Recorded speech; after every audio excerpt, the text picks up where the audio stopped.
Could it be that now the time has come that we need to work with our sellers' expectations because they have just been on a runaway train of rising prices? And I just picture one of those like cartoon cowboys going like, pew, pew, pew, pew. Like that's how it's been for sellers. Building a successful real estate career requires you to adapt, pivot, and constantly master new skills. We're Katie and Daniel Steinfeld. We've built our own innovative brokerage, and in this podcast, we've assembled actionable tips and strategies that you can implement to take your business to its maximum potential. It's time to level up. Level up. Level up.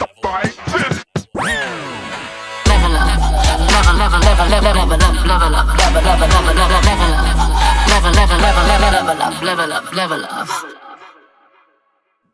Well, hello, everybody. We are back after a few weeks of COVID-y goodness. We're off the mend. Goodness. We're still on the mend, actually. We're not really off the mend, but we're functioning. And there's nothing I would rather do, as you have a cough attack, there's nothing I'd rather do than come back to the podcast world and talk for a half an hour with our still recovering voices. And you just went on mute there while you had a cough attack. I feel like if any of us goes quiet, it's because we're hacking to death. So those of you watching on video can play along, have a drinking game. Every time one of us goes into a coughing fit, you have a drink, you do a shot. It's but true. That's not what you came to hear. It's just like a little tickle. Like it's not fun at all. Call yours would you call yours a tickle? Mine's like no. It's like there's like a I don't even want to talk about it. The more I talk about it, the more I'm gonna do it. So well, you're like a week behind me. So yours I think is more serious. I'm more just like this is the leftovers of COVID. The leftovers. Yeah, I'm still on dessert. We're both through the main course, thankfully. It was brutal. I don't know. For me, it was like the hors d'oeuvres that were the roughest part. The hors d'oeuvres. The appetizer was the rough part for me. The entree was okay. There's something to be said when you've got 4 kids about being forcibly confined away from them for a period of time. It's not the worst thing in the world.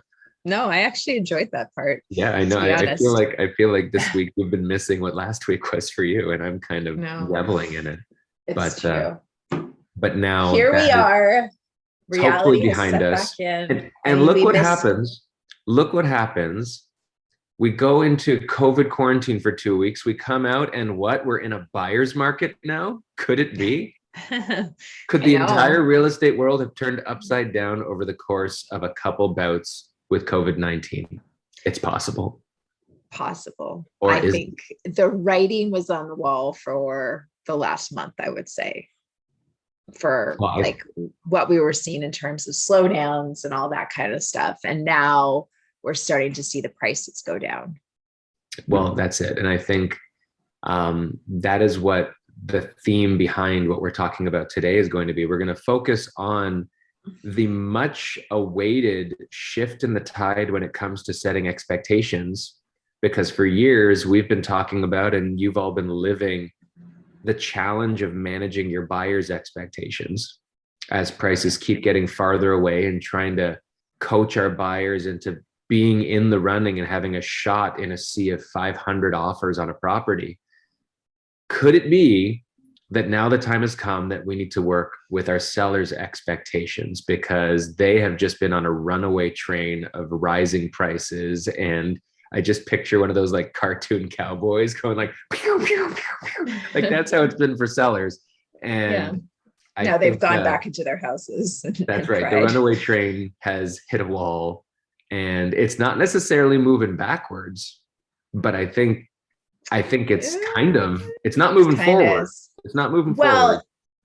I posted a chart the other day, and it did very much appear as if a lot of markets are going backwards, and we're in Ontario and we're seeing like percentage change in price from February versus April, like 3 weeks in.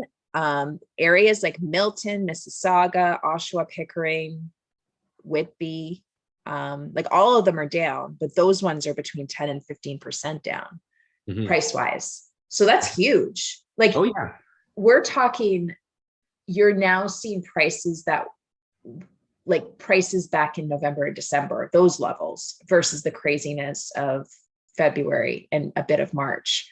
Right. So I think first and foremost, it's really about adjusting how you do evaluation for your potential clients. Like if you go into MLS and you search in their area over the past 90 days, that's really going to get you some skewed results in a really bad way, where your sellers are going to expect that they can sell maybe on average between now and, back in February prices. And that's just not going to be accurate. And that's just going to set yourself up for failure. So it's not only looking at more like timely stats, but it's also being really familiar what's going on in that market. Because what I'm seeing is a lot of agents that don't work in a specific market list homes there, and they don't even recognize what's going on or how to properly price things.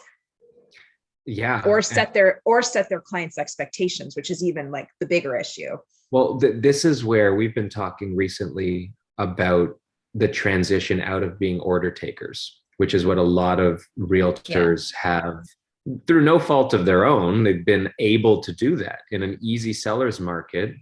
You just kind of take the listing, you put it out there, you sell it, you get your commission, you move on.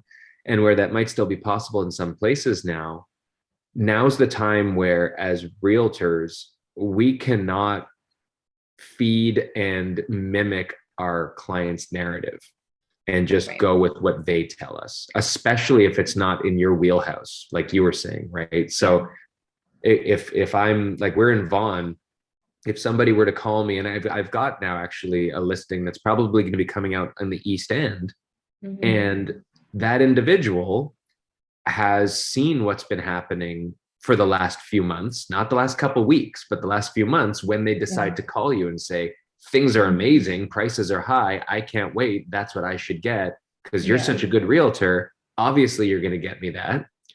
If you don't do the work and you're just happy to get the phone call because you're listening to a past podcast of ours and misinterpreting what we said about mirroring and matching what your clients are saying, that doesn't mean going with their analysis of the market.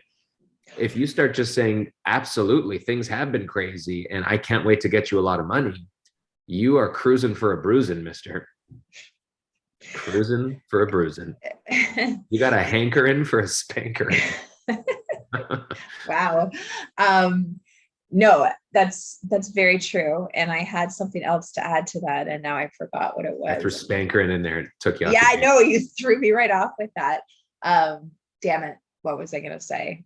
It was good. Oh, that's what I was going to say. The other thing is that if you're just looking off of like real estate board stats, those are a month behind typically too. So you need to be doing your own research and staying on top of these things, because it's literally changing by the week now. And if you don't see the price changes and the relists and the days on market, like that's one thing I'm noticing lately.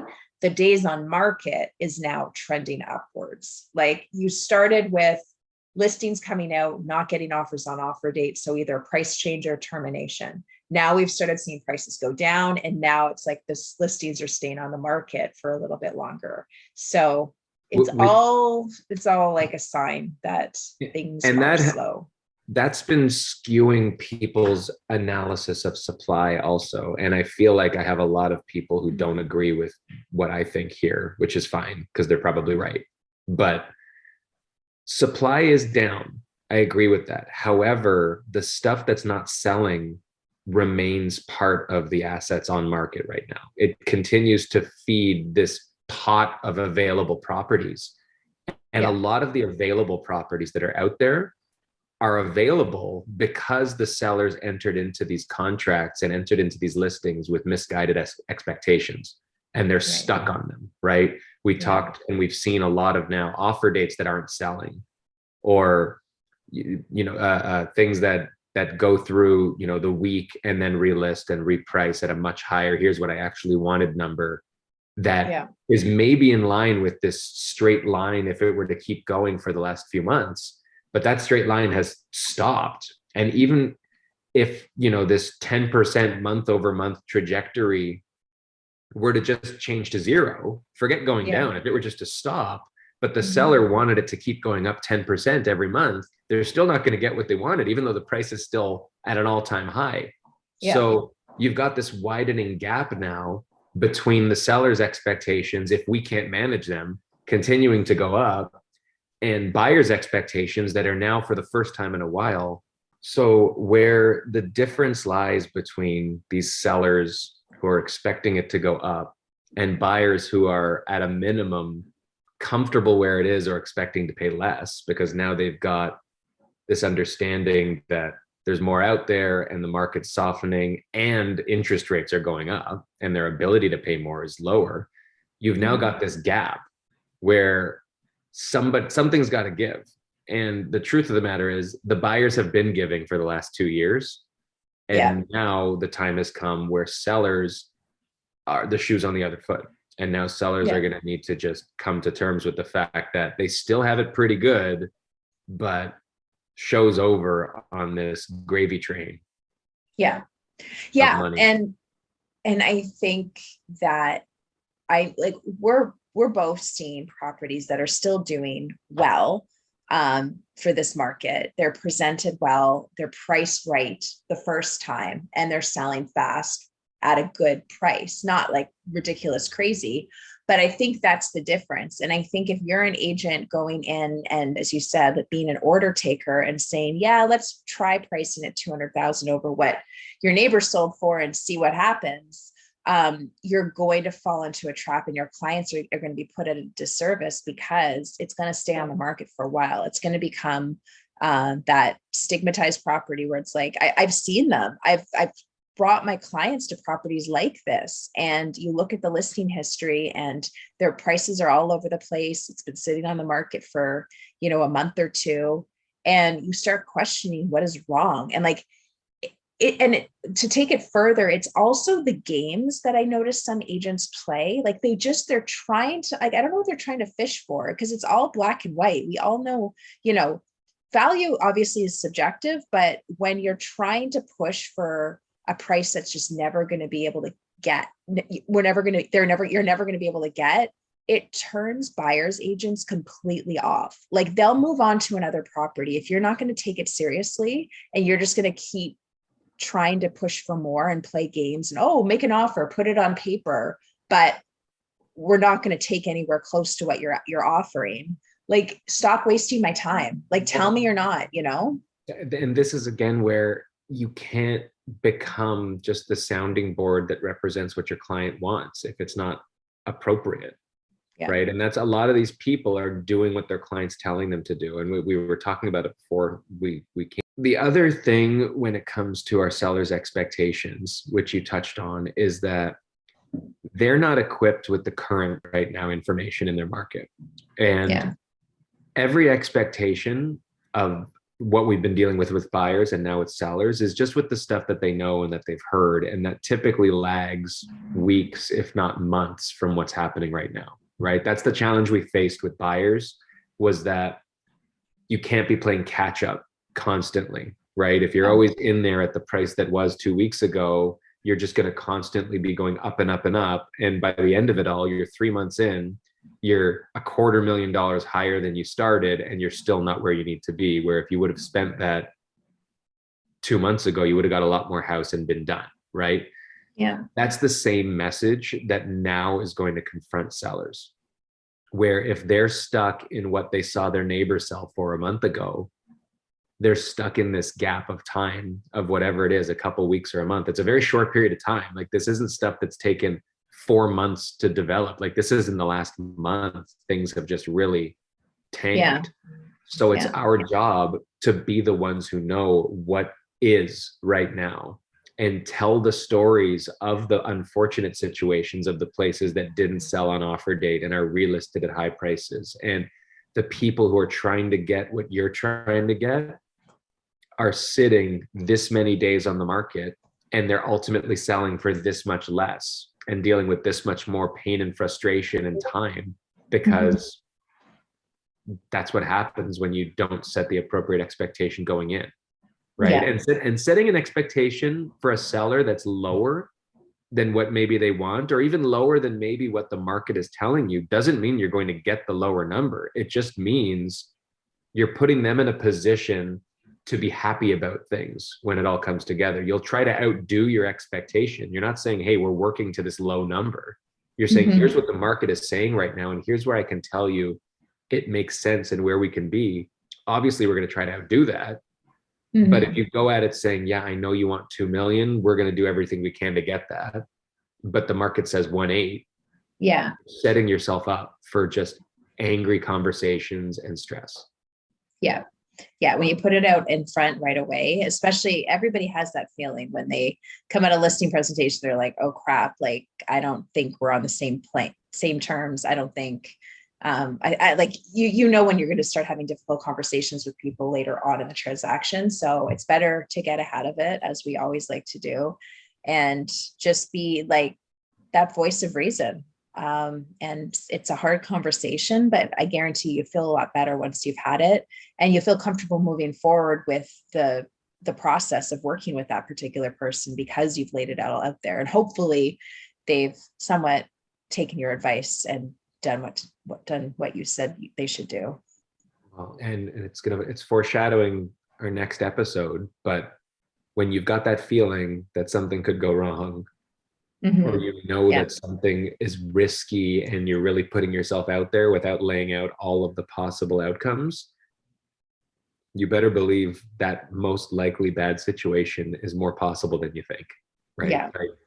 Everyone on other sides of transactions, you all want to get a deal done, but your objectives are yours and yours alone, for you and your client. All the buyers have another objective, right? They're not going to be working to your goal, right?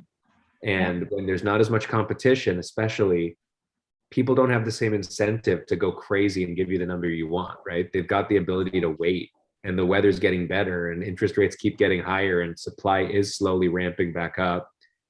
And the way that buyers will crack historically, because they just can't take it anymore and they pay too much, we're going to start seeing some of these sellers crack, the ones who have needed that number and it's sitting on the market 30, 60 days, where they say, all right, just get me what you can get me.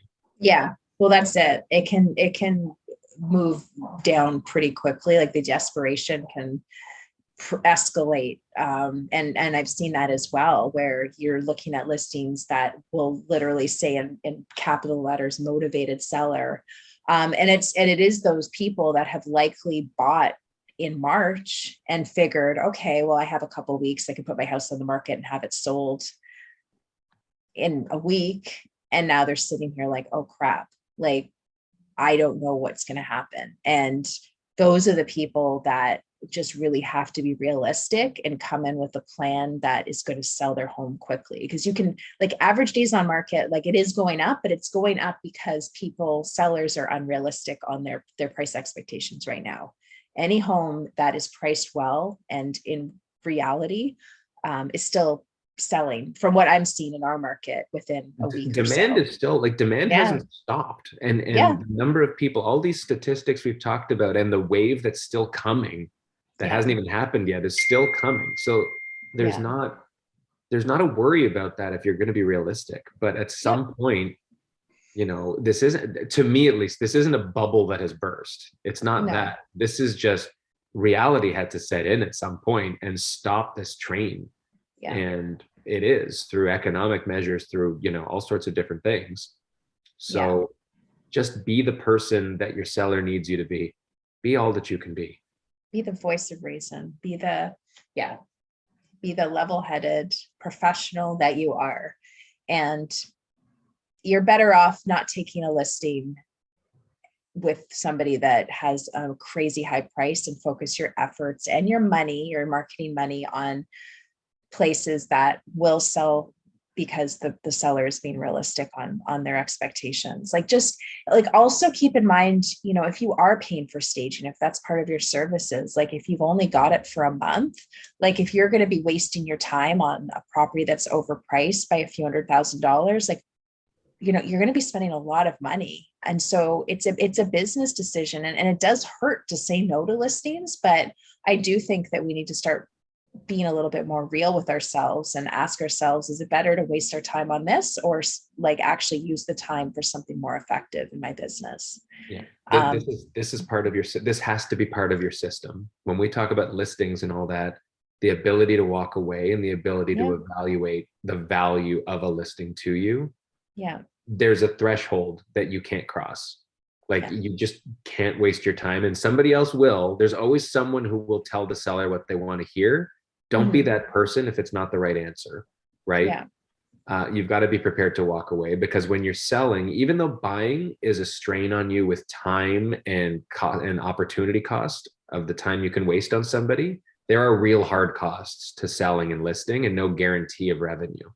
So from a financial business perspective, you don't want to be 5 or 10 grand in the hole on a place that never has a prayer, right? Exactly. So, and that's plus the time and the stress that goes with not getting the number you promised these people you'd get.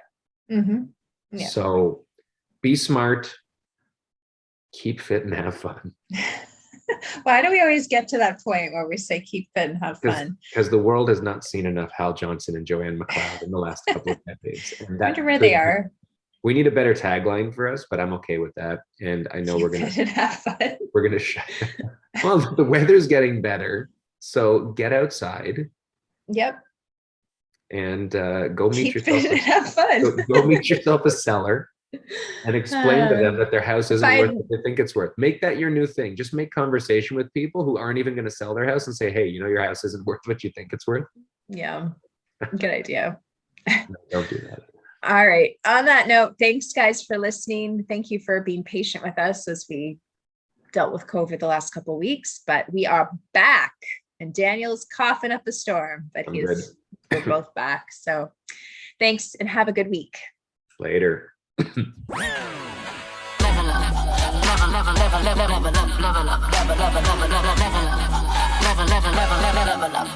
Level up.